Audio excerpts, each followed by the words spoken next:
Thoughtful, articulate, artist, gifted, grammatical. Circular sources brimming with rich, flammable food for your thoughts, plated a different animal. Rounds on me, keep tabs, we insurmountable. Swerve, hey, Merle. Everybody, thank you for joining me for another What's on Your Mind. It's been a minute since we've had these. I've been doing a ton of Let's Talk Live.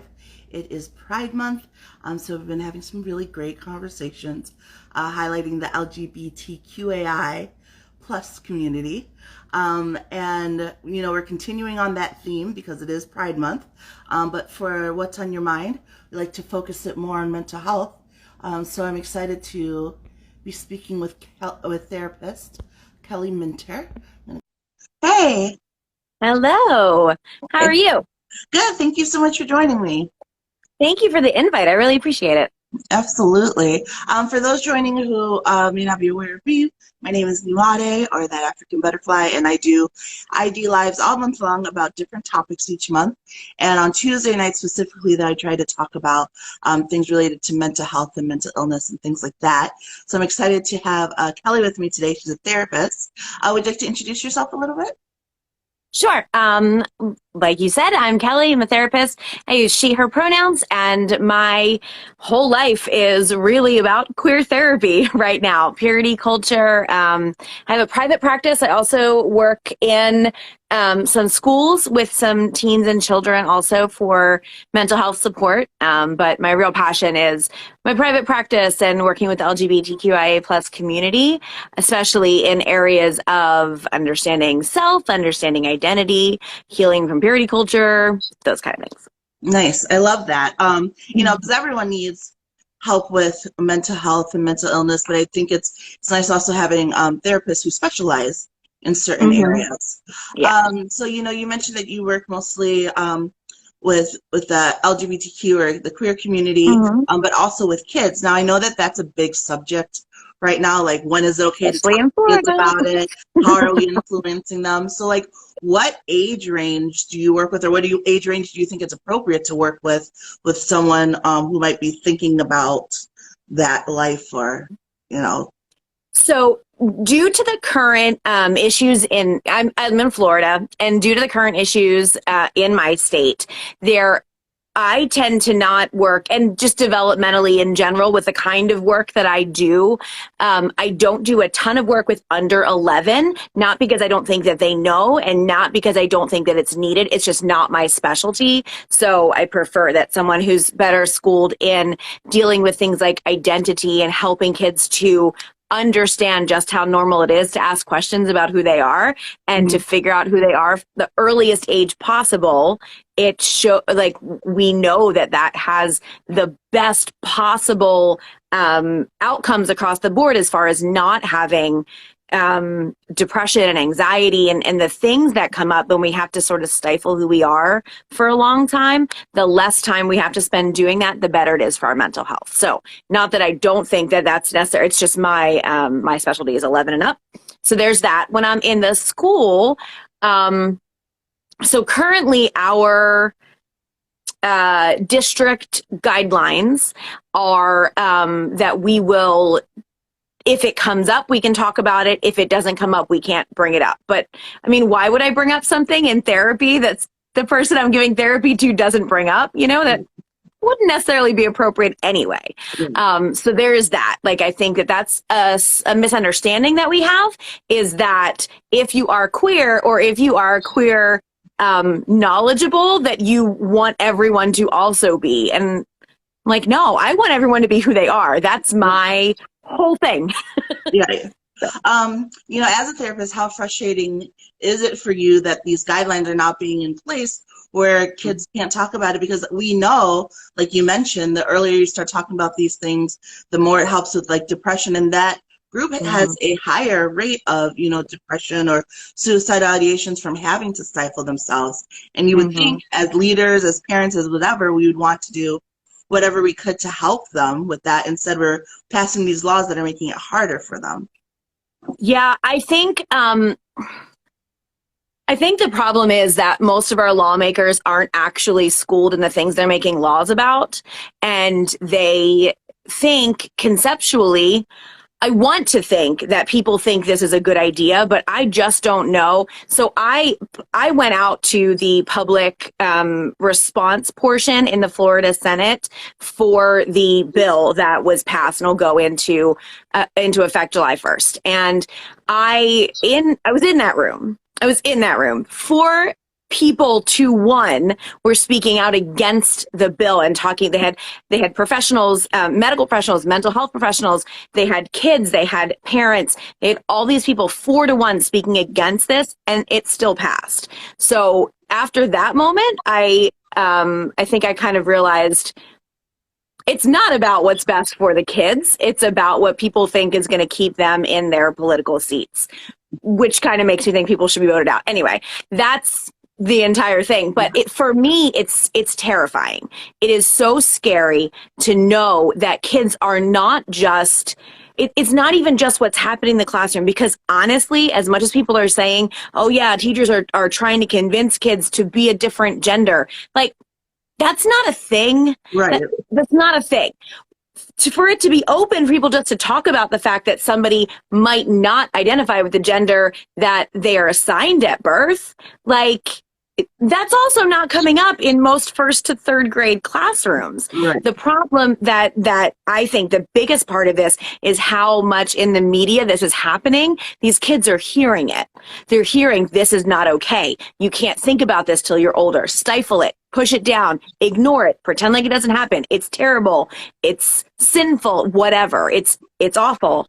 And so they're getting the message that they're awful. Yeah. And it's not going to amount to an easy time for them. No. And it's terrifying, and honestly kind of breaks my heart a lot, because I thought in 2022 we could have been so much further than this. We could have. And I think the thing that's also frustrating about it is that, like you mentioned, they're seeing all this stuff in the media as far as like the negative side of it, but they're also seeing stuff in the media that would make them curious. And where would you go to have those conversations? School and things like that. And like if teachers aren't allowed to talk about it, you're getting misinformation. You have friends telling each other just wrong stuff. I mean, I've been on my soapbox about the sex education in schools being a problem for a very long time, because there's so much we don't teach, and I think it directly leads to rape culture, because we purposely don't talk about things like consent and all of that stuff because they want to do the fake purity, and it's frustrating because, like you mentioned, it's not actually helping anyone. Like pretending these things don't exist or are not a part of life doesn't help anyone. It creates more harm. Right. Look, no one was talking about this when I was in school, and I'm still queer. Like, it doesn't work like that. It's not that if you just don't talk about it, it's gone. And I don't know, when like schooled professionals are in front of you saying, this is why this is a problem, and it doesn't matter to you, I have to wonder what your priority is or where your actual concern is. It's not because, and that's the first no. Right. It can't be. It can't be their welfare, because you're not listening to the people who have the actual interaction with their welfare. So like, I would be more comfortable with a politician or somebody that was like, you know what? I don't actually care. I just want money. Like, I'd be more comfortable with that person than the person who's like, no, this is for the best. Because anybody who works with kids in this day and age has to know that not every parent has their kids' best interest at heart either. Right. We wouldn't have DCF if they did. Yeah, absolutely. And then I think it must be frustrating as well as a therapist, because, I connected with you because I was looking at the page about the Pray Away and the conversion therapy. And it blew my mind that there are therapists who will sign on for it, knowing full well that A, it doesn't work, and B, it does more harm than good, but they'll still sign on for it because they get money and they get to be a part of that, even though they're doing harm. But do therapists, I guess you don't take a Hippocratic oath, right? Or maybe you do, but it doesn't matter to some people. It's kind of similar to Hippocratic Oath for the doctors, right? Like, you take it, but that doesn't mean that you follow it. It's different because we don't have, mental health is not seen as the same as physical health, obviously, or we would have, like better coverage for health insurance, mental health, right? As bad as our health insurance system is, it's not doing mental health any services either. But we do have a code of ethics, and in that code of ethics, it is very clear and this can get your license taken away if someone brings you up on charges for this. It's very clear that you are not supposed to push your agenda, your feelings, your thoughts, your understanding of things on your client. And so in that way, so I went to, I don't want to say their name on a live, but I went to a very conservative school for my master's. And I did it honestly because they were the cheapest. I just needed to get my master's. So I went there. I knew that I could, handle it. And in that time that I was there, we talked a lot about cross-cultural counseling. And so we had to do a project. My project was cross-cultural counseling. I worked with the PFLAG unit downtown from me. And I had people in my class that are like, I never even thought of that as a culture. I just thought of that as something that people sometimes are. And I'm like, maybe a culture then. Yeah. Maybe, right? Right. I don't know how that's, but that's the thing is it's not understood by people that you can be this. And it's not understood by people that that's actually okay. And all of the don't transition early, don't do social transitioning, don't come out and put a label on yourself. That is all based in homophobia and transphobia. It's all based in the understanding that being queer is bad and somehow detrimental to your life. Mm-hmm. How is it? It's not. And I think it's annoying. And I keep using the word frustrating, but that's because I'm trying to stay away from the word infuriating and rage, which is really what I do when I talk about it. But we always say it's separation of church and state, things like that. Mm-hmm. But at the end of the day, all of that goes back to religion. All of that goes back to Christianity, that being gay or homosexual is all of that's bad. That's a religious thing. That's not a state thing or a government thing, because if there were truly that separation, those laws wouldn't be passed based on these things being seen as detrimental, because like you said, therapists, teachers, all of those things know that having conversations like those with kids and letting them identify and learn is not detrimental. It's actually helpful. The part where people think it's damaging and detrimental purely from a religious side point. Mm-hmm. In doing my research I did a conversion therapy video a couple of years ago, and then Pray Away, I was like, oh, I'm doing a reaction to this movie, right? But in doing my research for both of them, one of the craziest things that I found, though, I knew this about the DSM-5, but I know this, the World Health Organization, it wasn't until 1990 that the WHO made being gay not a disease, not a negative thing that people have in their lives. 1990. Wow.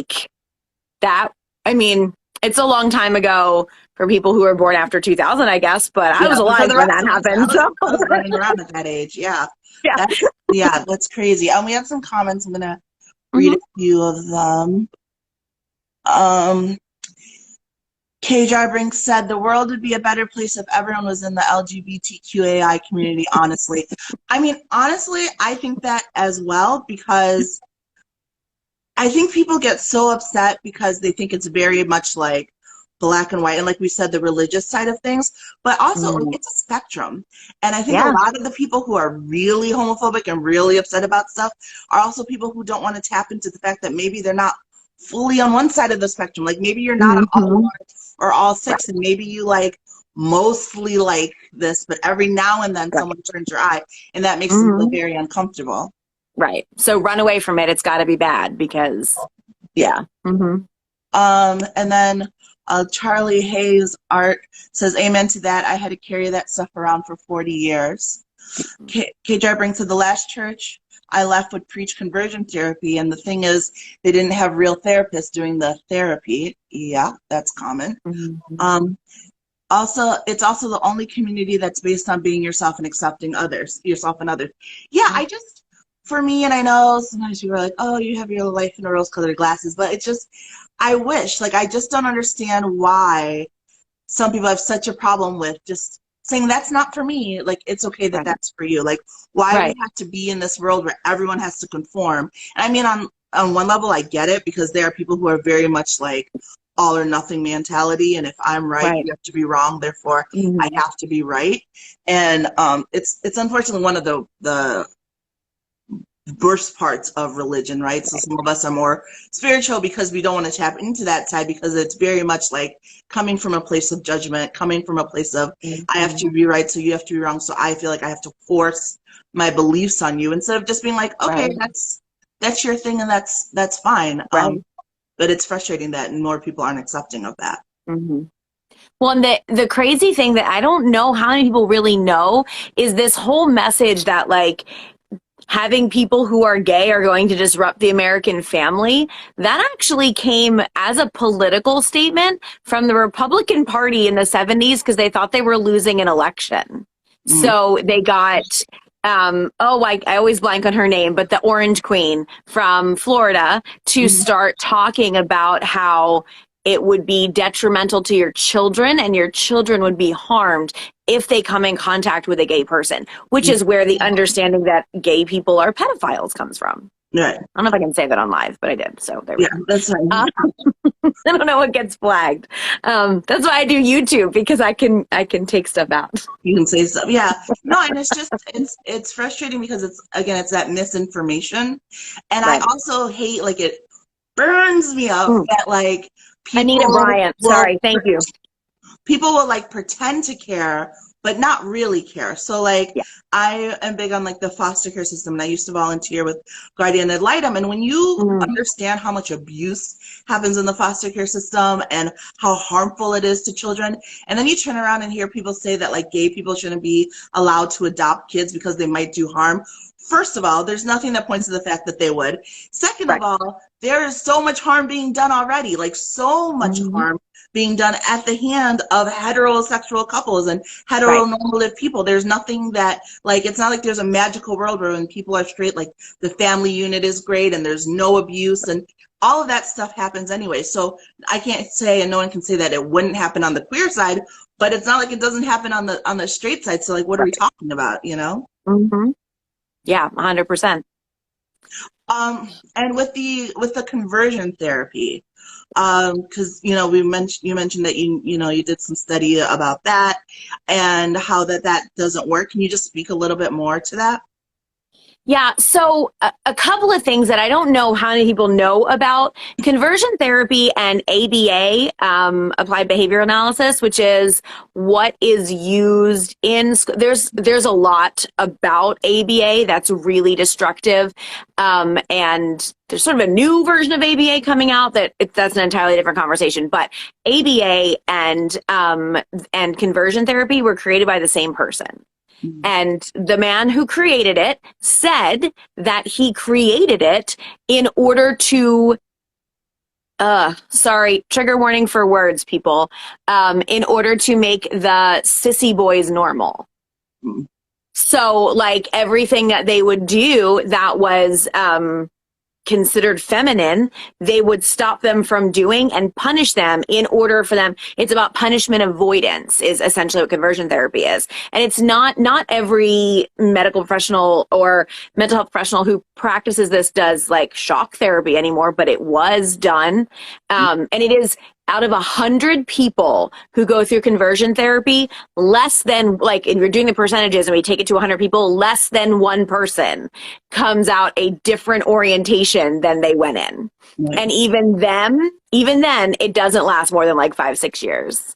So, like it's about the idea that we're supposed to change and be what is acceptable or what is normal. And if you're supposed to do everything you can do to make that happen. But the problematic thing for me, like we were talking about before about Hippocratic Oath and, do no harm as a therapist, the idea that you are going to ever sit in front of someone and indicate to them that who they are is wrong. Like, I don't even tell my clients that things they're doing are wrong, because that's not my job. Right. Like, that's not the job of a therapist. And so it's very frustrating to me to see that we've got people out there, and in Pray Away, they had a therapist who, publicizes that he does, and they call it reparative therapy, which is aggressively wrong, because it indicates you're repairing the broken person, right? Because if they're queer, they must be broken. But the people who advertise they do this, there are no medical or mental health organizations out there, none, that support conversion therapy. Right. None. How does that not set a light off for somebody? How does that not tell somebody this is not the right way to go? Mm-hmm.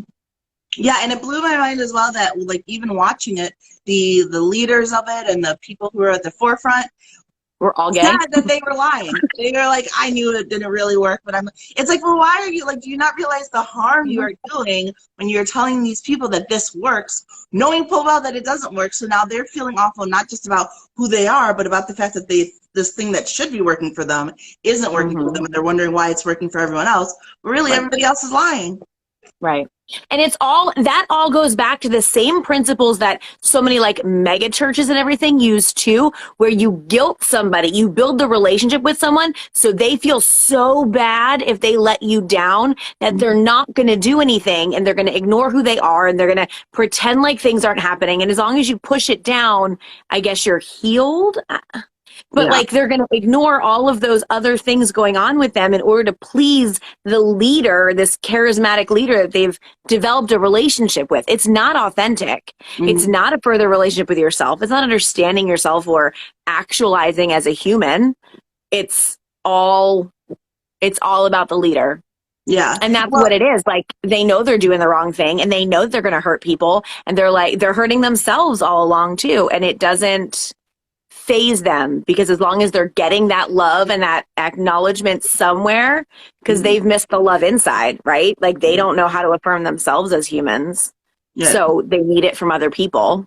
Someone said they're cults. And honestly, I mean, I don't attach that word to churches and religious groups, but I definitely get why someone would attach it. And it's definitely part of why I have such a hard time with like organized religion, because I feel like a lot of people start it and it's like they forget that that person's still a person. Like, that person is still a human. That person still has the same, 7 sins that the rest of us have, but somehow they almost make them like a deity in their mind. And so now suddenly that person can do no wrong, which is not the case at all. But because they then put their need to like cognitively think on their own in the hands of somebody else, and it's whatever they say go, even when they're led to doing wrong things. They're like, oh, well, it's all in the name of God or in the name of church. There was recently a pastor in, I don't remember where, it's probably Florida or Texas, but who was saying that like, gay people should be shot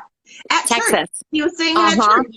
And his Sunday morning sermon, shoot them in the back of the head. I was like, I'm like, how is that? And it blows my mind that people are okay with saying like, that's what God would want. And I always say, like, if I got to the pearly gates on Judgment Day and it was me or it was someone, and there's 2 people and I'm watching them, and one is homosexual but has lived like a good life, and the other one is like a devout Christian who was okay trashing people and saying horrible things to people, killing abortionist people and, killing homosexuals. Like, I personally don't think God would go with the one who's doing harm. And for me personally, if he did, I'd be like, you know what, I'm out, because that's not the heaven I want to be a part of, where we're, like rewarding people for doing these awful things. And last time I checked, thou shalt not kill is a commandment. Thou shalt not be gay is not one. So as far as what came down that mountain, I think gayness, or I think killing someone is a little bit higher up there on the sin level. Right. That said, people are not supposed to judge, are the ones who judge the most. They are, and that's just frustrating, because it seems like they should be the one accepting and loving. And I think that's also though why people will frequently tie in the conversation of gayness with pedophilia, because a lot of times, because I know even for me, my main basis for not judging and for accepting it is that they're born that way. Like, people just are who they are, and that's okay, and we can accept them. So I think like when that became more of an argument, and there's even like brain things that show that people are they're just queer or homosexual, I think the way that they started to offset that was like, well, pedophiles are just born that way, and that's okay. And so like they've started linking those two together to make that conversation harder to have and more gray, which is really unfortunate. Which they said that one of the things, I actually pulled up my notes from when I watched the video, and one of the things they said at the very end Where was it? It was a slip. I was like, I wrote it down and I circled it. I said slippery slope. Like, that's not what this. Oh, if sexual attraction was the basis of which people got married, then pedophilia, incest, and etc. would all have to be allowed. Right. What? Right. Like that, you said that with a straight face in front of hundreds of people, and you think that's okay? Like, that's not. The idea that anybody has any right to tell me what other consenting adult I can marry is beyond me. Right. But to include such absolute, like, the power dynamic in and of itself in relationships that people point to and they're like, oh, they're inappropriate, you know, like the idea that anybody would think that two people of the same gender identity getting married and a pedophile marrying a child are the same thing is, it's like, what, where do you even come up with that? And what do you even do with that statement? Like, what, how were there that many people in that room that were like, yeah, true. Yeah, 100%. That's right. Like, where do you people live? Well, not only that, for the longest time, the church was the ones encouraging those power dynamic relationships, where it was very young girls and older men. And there are still churches and things that do that now. So it's like your example is false as well, because at least one is encouraging two adult relationships. We have some comments. My sister-in-law just graduated from Moody Bible College. She told us that they were taught that the Bible is basically parables, and most of what's taught in churches aren't in the Bible. Facts. They have decided what the Christian religion is and what they would believe, and they changed the meaning in the Bible to fit those agendas. She was told that homosexuality isn't in the Bible at all, but that she would have to teach it, but that she would have to teach that it is, because that's what Christian modern day churches decided they wanted to believe. Yeah, I mean, don't even get me started on the Bible and people's blind beliefs of it, even though it's been translated a million times and changed over from different languages, and parts of it aren't even in there. And then even like Christianity, and I say this as a Christian, but as a Christian who also understands that like it wasn't the reigning religion for the longest time until someone decided that it should be. And then suddenly all the previous religions that honored women or honored nature were suddenly all evil because they were trying to switch everyone over to Christianity. But I mean, I think that's part of the problem. And that's why so many people have an issue with knowledge, because once you are knowledgeable about things like that, it's very hard to ignore it. And that's why a lot of people will say like, oh, those liberal colleges with their agendas. It's not a liberal agenda. It's that we get knowledge. And then we're like, hey, what you're saying doesn't make sense. It doesn't make sense.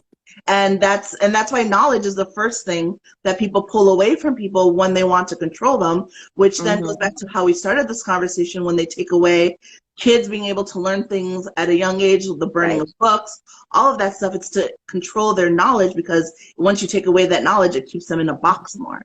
Right.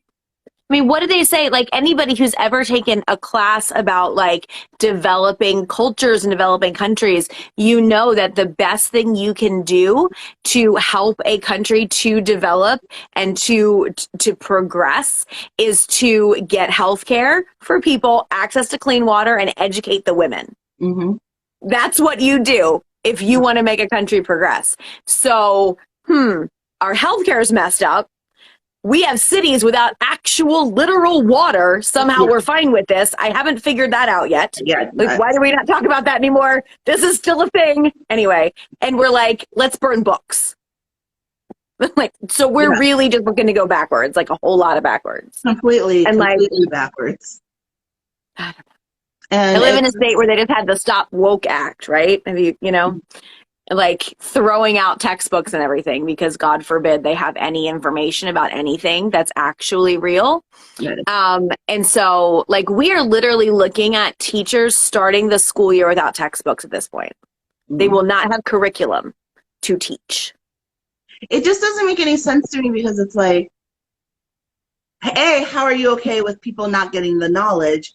And B, first of all, once you graduate school, you realize how many things you didn't learn, especially for me, because I speak out a lot about like race things and blackness and like so much stuff we never learned in school, which is Never learned. part of why we have racial issues in this country 100%. because there's so much stuff that is not taught. And now it's like they're doing that with like as many other areas as possible. Right. And what really bothers me is that I truly think like I call them the powers that be, the people higher up on the ladder. They know what they're doing. Like even like with the conversion therapy, they know it doesn't work. Even with keeping out racial things, they know that stuff still exists. But they also know that if they can keep people lower down, the common folks on the list, not learning those things and just blindly following them, it's easier for them to control. So you have like the two sides, and then you have all of us in the middle that are like shouting like, hey, you should learn these things, but for everyone else, it's like no one's listening. It's just easier to blindly listen, but it's annoying because the people that are leading know what they're doing. I gave the example the other day. I'm like, it's like they're leading them off a cliff and they're following like lemons, but they wore their parachutes and didn't tell anybody else to wear their parachutes. Oh, that's so good. What I feel like that's so good. Yeah, that's 100% accurate.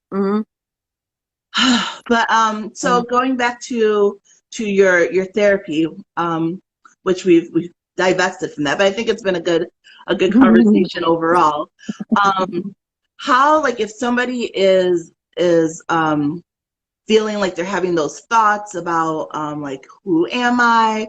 Do I identify as this? Like, what are like some things that they could ask themselves, or maybe even just how should they reach out to someone to sort of explore that and try to figure that out? Yeah, so I would start with the question of like, what does it mean to you to accept that label that you think you might have? Like, what does that mean? And that can be individual work. That can be something you talk about with a trusted friend or somebody who does already accept that label. So maybe they're wondering if they're gay or if they're bi, or, when we get into ideas of identity, into non-binary and transgender, those are a little bit different questions. So we'll start with like orientation questions first. If you're thinking, oh, I think I might be attracted to this person, or I might be attracted to people who are like me, and what does that look like? Ask yourself what it would mean for you to take on that label, because a lot of times that'll point you to where your discomfort or your confusion is. If for you, it would mean you'd have to leave your faith family, if it means that maybe your actual family, like the people you call family aren't going to accept you anymore, if it means that you have to leave a relationship that you're in, like whatever that means, you have to go through that first to kind of know how to proceed.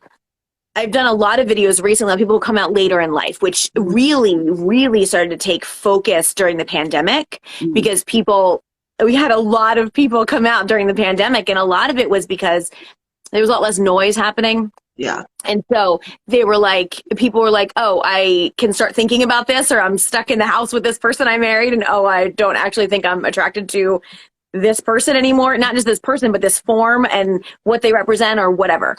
And so those questions came out. They're like, well, I never thought about this before. What do I do now? I have a family. Like, so what those questions would mean are important things, because I would always advocate for someone to go to a therapist, or if you can't do therapy, do a peer counseling situation for like queer friendly peer counseling. If you're dealing with those kind of questions. If you're dealing with questions of, I don't necessarily identify with the sex that was assigned to me at birth, if you're kind of thinking that neither feminine or masculine labels really fit you, those kind of things, like that would be a different kind of a question. That's more of like, why not? What is it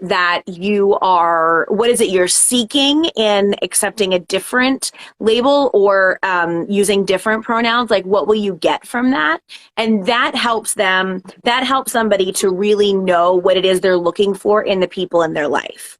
So for some people, it's really difficult, but I do see a lot of people who have situations where they're not out and they have to be either dead named, or they have to be using different pronouns than what they know themselves to be in different situations in order to keep the peace for their own mental health. And that is a choice that people are absolutely okay. Like, it's your life, like you've got to make the best decisions for your life. Those kind of situations really does come back to like, where are you looking to go with that right now? And then what do you do? So for instance, if you're somebody who I've been thinking about this a lot. I was assigned female at birth. I do not feel female. I actually know myself to be a man. I know that I am. Then your next step would be to go to a doctor that specializes in things like hormone replacement, and they can then refer you to a therapist, because in order to go far into any kind of gender confirming surgery, you do have to have a therapist. Yeah. Like, this is the stuff that drives me nuts. And people are like, oh, like all the bad things people say about people transitioning, and like, you do it under the care of medical professionals. Now, that said, there is a lot more oversight in there. Personally, I think it needs to be. There's a lot of gatekeeping for trans people, and that's a whole nother story. But like for me, I do the evaluations and the surgery letters and the hormone therapy letters for free for people, because it's ridiculous. People should have to spend hundreds of dollars on surgeries and everything, and then hundreds of dollars on getting approval through medical professionals. You know what I mean? So there's a bunch of us who do that kind of stuff for free.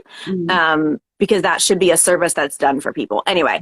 But so there's a couple different places to go. Like, you would need to, if you are looking to do a medical transition, if you're looking to do any kind of gender affirming surgeries or hormone replacements, you obviously have to do that.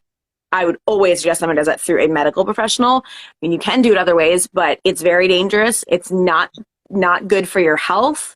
And it could be quicker, but it's dangerous. Yeah.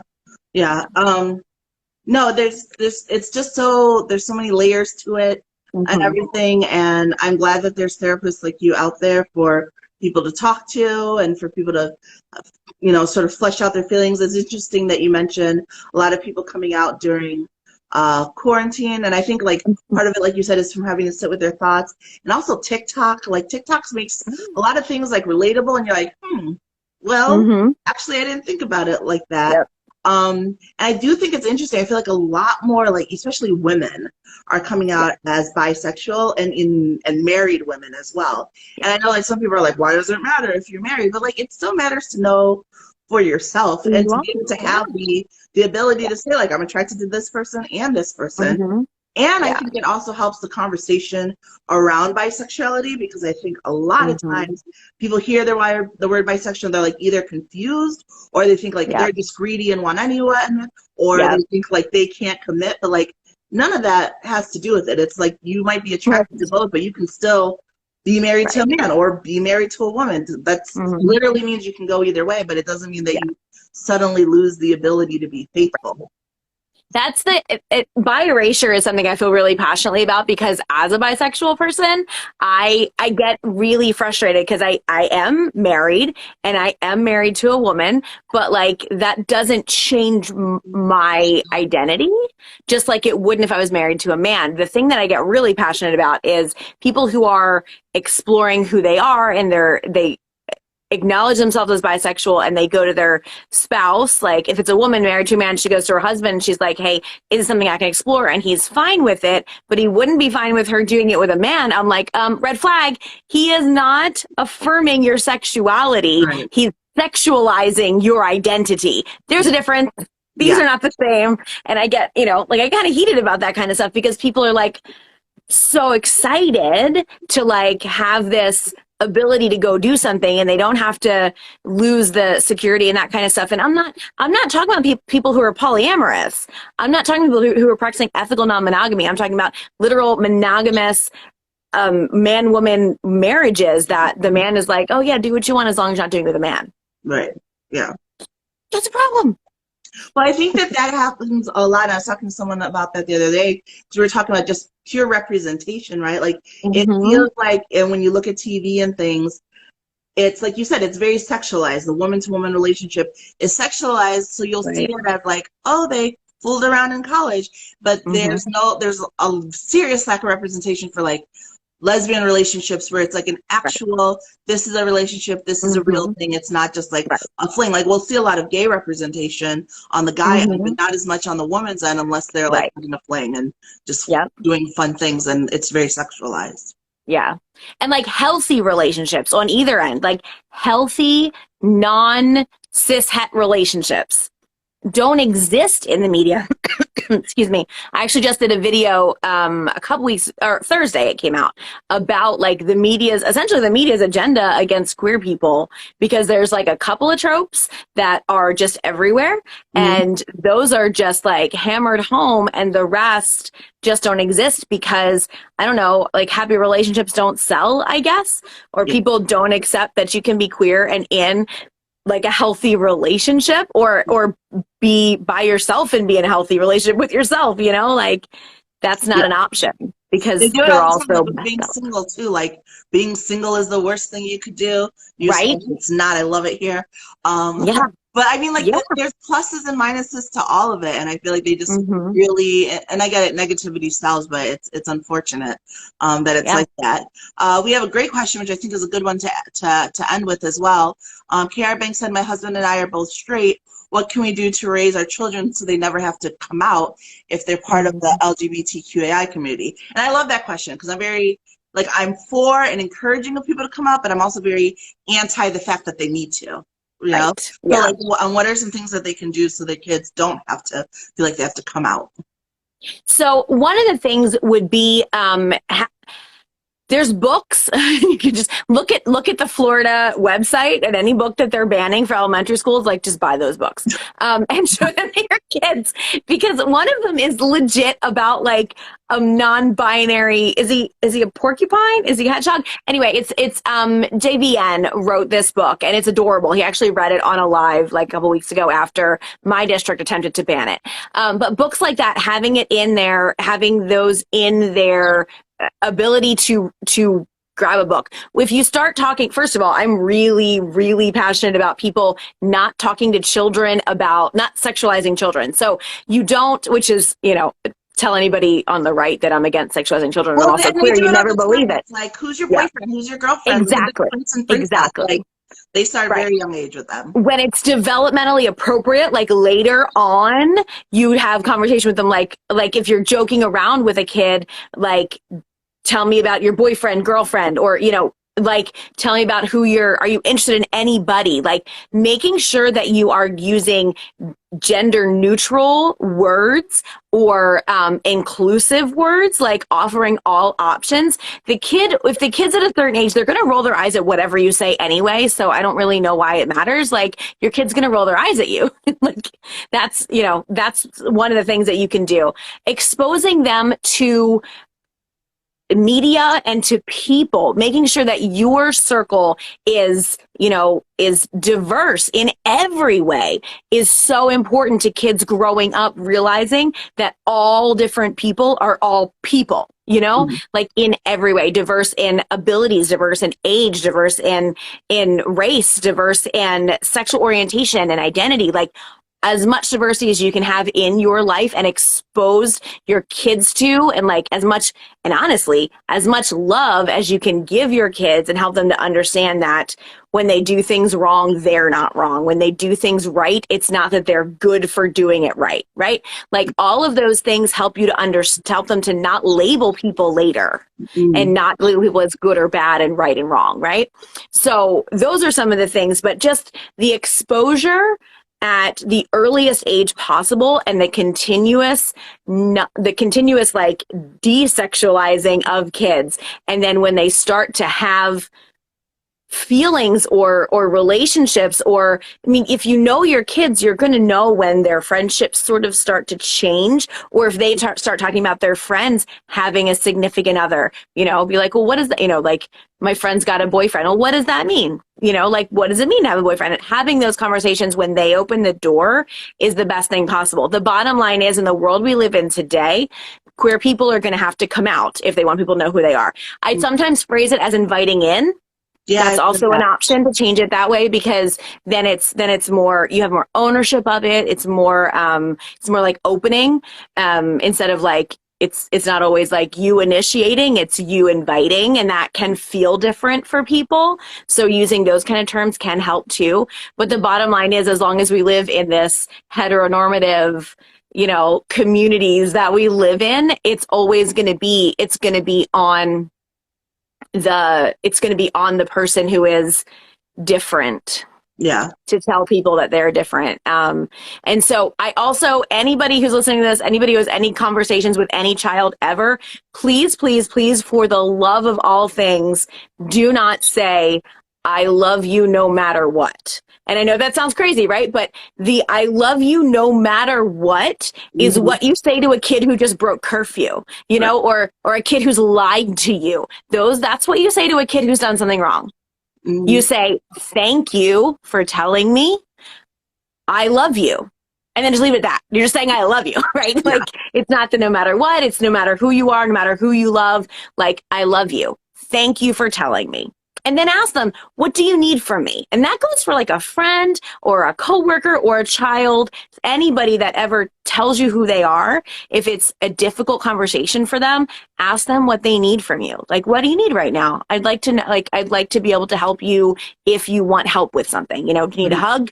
Do you need to vent? Do you need to pretend like we didn't have this conversation? Like, what do you need? Yeah. And then go from there. No, that's great advice. And I've loved this conversation. Like, thank you so much for your time. I've really enjoyed talking to you and learning from you and getting some of my venting out as well. So I always feel like when I have these conversations with therapists, they turn into my own mini therapy session as well.